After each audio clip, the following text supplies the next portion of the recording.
తాకట్లో ఉన్న మీ బంగారాన్ని విడిపించి ఆ రోజు ఆన్లైన్ రేటుకి కొంటాం. Sharma gold company. కోపం తక్కువే కదా? నాకు చాలా తొందరగా వస్తుంది రోషన్.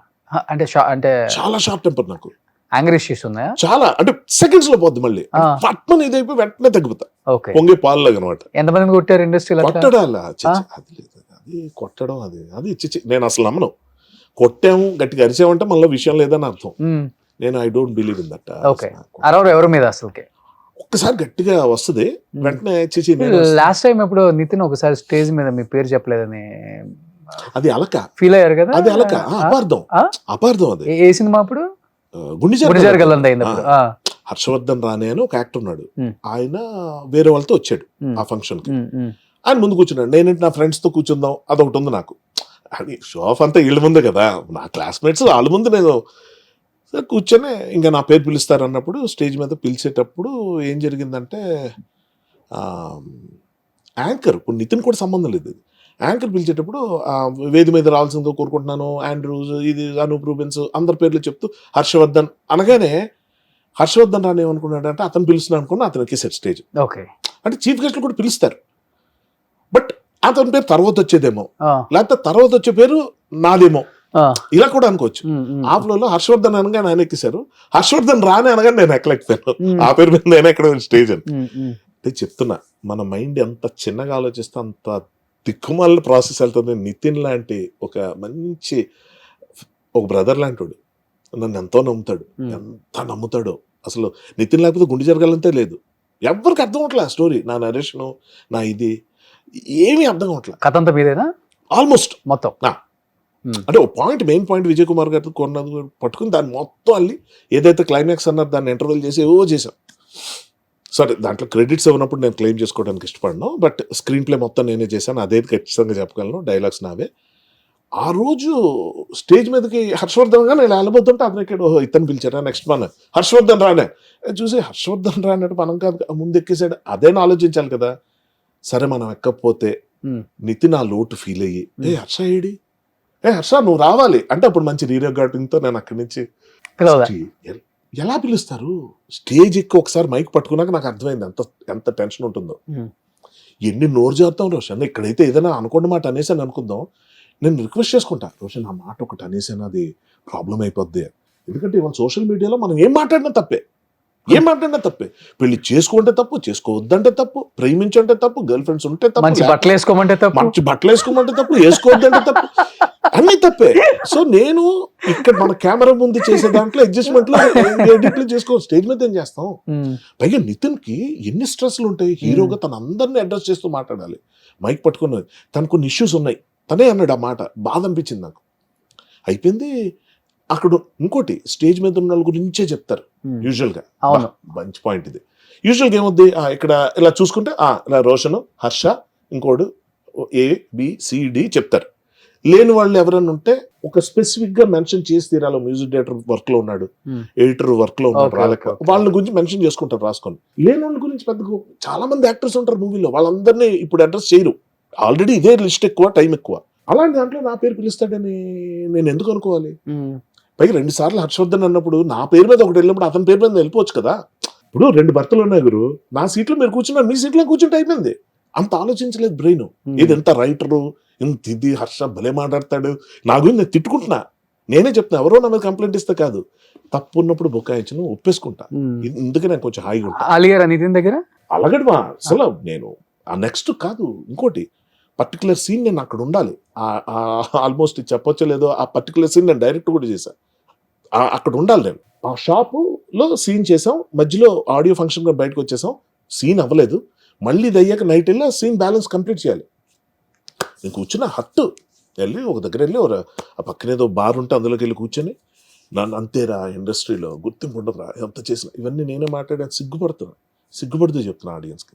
సరదా ఫన్నీగా ఈ నిమిషం ఉండొచ్చు, కానీ అంటే నేను ఎందుకు చెప్తానంటే ఇది మనం చాలా ఎక్సెప్షనల్, మనం అద్భుతంగా మాట్లాడేస్తాం, అద్భుతంగా ఆలోచిస్తాం అని ఎవ్వరు అనుకోకర్లేదండి. తప్పులు చేసే ప్రతి ఒక్కళ్ళు అందరూ చేస్తారని ఒకసారి అనేసుకోండి, ఏ గొడవ లేదు. మన కంపెనీ లేక అమ్మో మనమే తప్పు చేస్తాం, మనమే ఫెయిల్ అయిపోయాం, మనం అయిపోయాం, ఇదంతా ఉంటుంది. లేదు, ఎవరైనా తప్పులు చేస్తారు. నేను చాలా సందర్భాల్లో చాలామంది కించపరుస్తూ మాట్లాడిన సందర్భాలు నాకు తెలియకుండానే ఉన్నాయి, తెలిసి కొన్ని ఉన్నాయి, అన్ని పక్కన పెడతాం. అంటే తాగినప్పుడు మొత్తం తాగుడుతో సంబంధం లేదు రోషన్. తాగుడు అన్నది ఒక ఒక ఒక సాకు. Hmm. డైరెక్ట్ గా రోషన్ ఏదని అంటే ఫీల్ అయిపోతాడని చెప్పి తాగి తిడతాడు. మందు కొట్టి సారు మీరు పోయి తమ్ముడు రోషను నువ్వు ఆ రోజు నన్ను అన్నావు అనేసి ఇక్కడ తాగడు, నానా తిట్లు తిట్టి ఇక్కడ తాగడు. చూసారు అవి కూడా. ఇవి ప్రతి మందు సిట్టింగ్ లో ఉండేది, ఎవరు చూడలేదు, మీరు చూడలేదు ఏంటి? కాదు, నెక్స్ట్ మార్నింగ్ ఫోన్ చేసి రోషన్ ఏదో అనేసానంట, అది ఏదో అయిపోయిందంట, సారీ డార్లింగ్ ఇలాగా అలాగంటే రోషన్ ఏమంటాడు, లేదురా భయ్య ఏదో తాగి అలాగ అన్నాను కానీ అదేమి అనాల్సింది అనడానికి ఇదో సాక్ అంతే.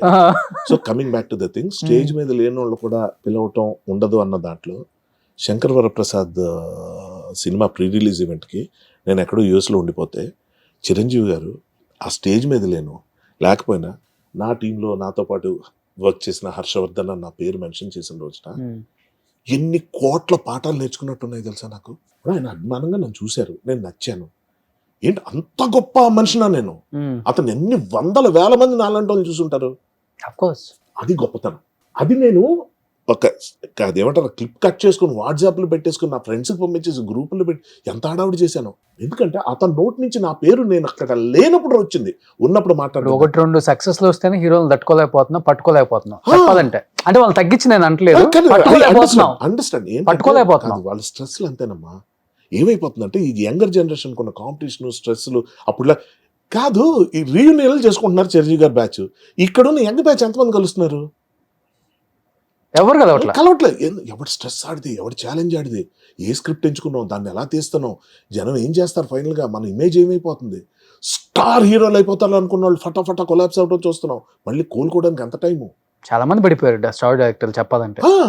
పూరి గారు, శ్రీను వైట్ల గారు, వినాయక్ గారు, ఎంత గొప్ప డైరెక్టర్లు, హీరోలు కూడా పడిపోతున్నారు. నా ఉద్దేశం ఏంటంటే ఒక సాచురేషన్ పాయింట్ ప్రతి ఒక్కరికి ఉంటుంది. నేను దాని గురించి నేనేం పెద్ద ఇదవ్వను కానీ, బట్ ఉండి కూడా హ్యాపెనింగ్ గా న్యూస్లో ఉండేవాళ్ళు మళ్ళీ చెప్తున్నా, ఓ రాఘవేంద్రరావు గారు కానీ, సింగీతం శ్రీనివాసరావు గారు కానీ, they are active, they are in to they are in the game. అలా చూసుకుంటే చాలా మంది ఉన్నారు మనకి. కానీ కొంతమంది కోదండరామరెడ్డి గారు మిస్ అవుతున్నాం. అంటే వాళ్ళు ఎందుకు అలా చేస్తున్నారు? పూరి గారు ఫ్లాప్స్ కానీ is not out of the game. వస్తాయి దాంట్లో కరెక్ట్ కొట్టి ఎక్కడ నిలబడాలి అక్కడ నిలబడతారు, అది కాదు పాయింట్. ఫర్ ఎగ్జాంపుల్ మ్యూజిక్ డైరెక్టర్స్లో ఏఆర్ రెహమాన్ సడన్ గా వ్యానిష్ అయిపోయి, సడన్ గా బాగా తగ్గిపోయి, ఏంట్రా ఎవరెవరు వస్తున్నారు. But at the same time Ilaiyaraaja గారిని తీసుకోండి, 82 ఏళ్ళు 83 ఏళ్ళు ఈ స్టిల్ యాక్టివ్. ఎన్ని చేస్తున్నారు కదా, ఆ ఏజ్కి ఇంకా చేస్తున్నారు. నిలబడి 5 గంటల పాటు నిలబడి కాన్సర్ట్లు ఇస్తున్నారు. సో ఇవన్నీ మన లైఫ్లో లెసన్స్ అయ్యారు. నేను అంటుంది అది.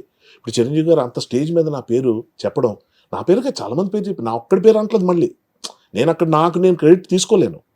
I know how much. ఆ చూపులో అర్థమైపోద్ది. నేను ఏదైనా రిమోట్ డీటెయిల్ నేను చెప్తా ఉంటా అమాంగ్ ద గ్రూప్ డిస్కషన్స్. కానీ నితిన్ తో ఆ సీన్ తీసారు ఎందుకే? గుండెజారి అప్పుడు ఏమైందంటే నితిన్ ఫోన్ చేస్తే ఎత్తట్లేదు. నేను చాలాసేపు అంటే నితిన్ ఫోన్ చేస్తే ఎత్తాను. సుధాకర్ రెడ్డి గారు వాళ్ళ నాన్నగారు వాళ్ళ అక్క అందరు ఫోన్ చేసినప్పుడు హట్ నితిన్ ఫోన్ చేస్తే ఇంకెత్తా. ఏంటి బ్రదర్ అన్న, షూటింగ్ వెళ్ళిచాయి అన్నాడు ఒకటే మాట. సరే అన్నాను, వెళ్ళిపోయాను.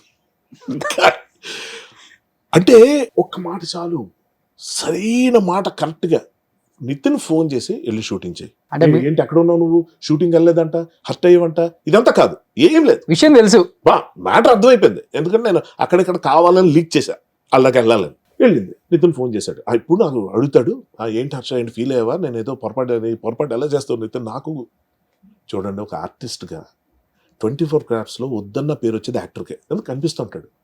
అలాంటి నాకు ఇవాళ కొత్తగా గుర్తింపు అవసరమా? రైట్, వర్క్ చేస్తున్నా, ఆ సినిమా ఇంకా రిలీజ్ అవ్వలేదా ఆడుతుందో లేదు తెలియదు. నన్ను రైటర్గా ఏంటో ఒక పిచ్చి, ఒక్కోసారి వి గెట్ క్యారీడ్ అవే.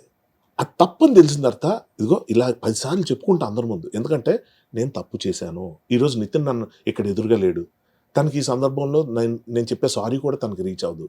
కానీ చెప్పాలి, నేను ఫీల్ అయింది మాట్లాడాలి. నేను తప్పు చేశానంటే చేశాను, చెయ్యనప్పుడు నాది కానప్పుడు నేను ఎంత గట్టిగా ఉంటానో, చేసినప్పుడు బుకాయించడం. మీ గొప్పతనం కూడా బాగుంది. ఆయన వెళ్ళి షూటింగ్ చేయన్నాడు, బాగుంది, మీరు వెళ్ళిపోయారు, కానీ మీరు దాన్ని ప్రొలాంగ్ చేయలేదు కదా. చెయ్యను, అదే చెప్తున్నాను. అప్పుడు ఏమైపోయిందంటే ఎక్కడో అంతరాత్మ, అంటే బ్యాక్ ఆఫ్ మై మైండ్ ఎక్కడో చిచి ఏంటి ఇలా చేస్తా, అది నా క్యారెక్టర్ కాదు, నా బిహేవియర్ కాదు, హర్ట్ అయ్యాను. అందులో అన్ని అపశృతులేదు, తప్పులేం జరగల. అంటే ఆ పర్టికులర్ దీంట్లో ఏమైంది, నితిన్ వాయిస్ వినగానే నేను బ్రో షూటింగ్ చేసే, ఓకే బ్రో పెట్ సమ్ ఫోన్. ఇద్దరికి ఇప్పటికి అదే బాండింగ్ ఉందా? ఇద్దరికి అట్లీస్ట్ అంటే కాల్స్ లో మాట్లాడుకోవటం 200% ఉంది. అంటే ఫ్రీక్వెన్సీ తగ్గిపోయింది. రెగ్యులర్ కలవడం అన్నది లేదు. తను వేరే వాటిలో బిజీ, తన స్క్రిప్ట్స్ నేను వర్క్ చేయట్లేదు, అలా